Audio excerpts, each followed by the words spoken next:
சாலை வீதியை கடக்கும் போது பார்த்து கவனமாக கடக்க வேண்டும். ஏனப்பா?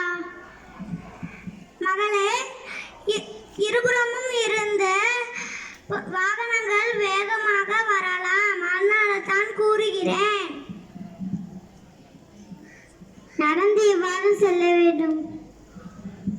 மகளே, வலதுபுறமாக செல்ல வேண்டும்.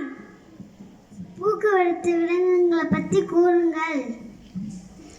மகளே, சிகப்பு விளக்கு எரிந்தால் நில், செல்லாதே. மஞ்சள் விளக்கு எரிந்தால் தயாராக இரு என்றும், பச்சை விளக்கு எரிந்தால் செல்ல வேண்டும். நன்றி. நன்றி அப்பா. அனைவருக்கும்